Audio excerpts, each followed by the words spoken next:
Dun dum dum dum dum dum dum dum dum dum dum dum dum dum dum dum dum bum dum dum bum bum bum bum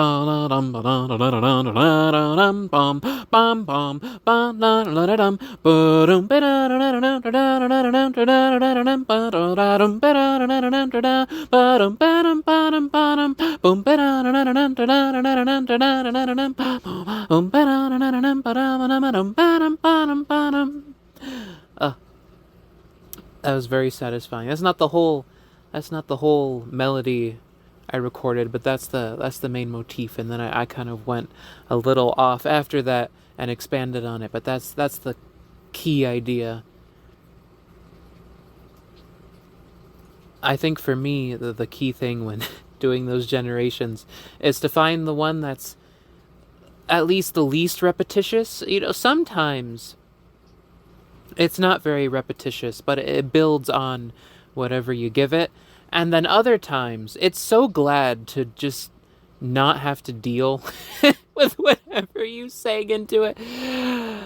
There have been ones where I'll input a melody that I made in like an app, or I put together with like a MIDI sequencer, you know. Like I'll use FL Studio, I'll come up with like a little melody, or I'll open up Beatbox and come up with a little melody and then put it in there and like, how could this sound? And then sometimes it turns into some magical, wonderful thing I never even expected. And then other times, the moment it gets past, because it at least will play, it at least will arrange whatever you put into it as long as that recording is. So let's say you put in a 30-second recording. It'll try to arrange it for 30 seconds, and then with some of them, you could tell it is so glad to get past those 30 seconds, because then it'll shoot off and just do its own thing, and never reference your never reference your recording ever again. Every time that happens to me, it just goes off and does its own thing, and acts like you never put anything into it, and it just starts, like, it just pretends like whatever you put into it doesn't exist. And whenever that happens, that always gets a laugh out of me. I just delete those ones because it's like, well, what's the point? I did this so I could test out different arrangements and things like that of this theme and hear more possibilities than my mind can think of. And you just go and make your own thing, completely unrelated to what I input. So those ones just get deleted. And I just kind of go again until I get the one that's like, okay. Sometimes I just have to replace the recording or just, give up on a specific melody and just let it be. Just like, yeah, I'll just have to explore that on my own time. This one will do much better. And then it does, and it actually develops and expands on it and returns to it. And it's like, oh, okay, there we go. That's better. But, I was thinking about, let's see, I wrote down what I was thinking about, so I didn't forget what I was thinking about. Let's see. Oh, yeah. I was thinking about art styles. Because a little while ago I talked about writing and how for me I don't like to specifically pick themes. I don't write around themes. I'll write something and then usually a theme emerges as long as I take care of it and let the characters evolve and things just kind of move naturally. I problem solve, make sure everything is quality, and then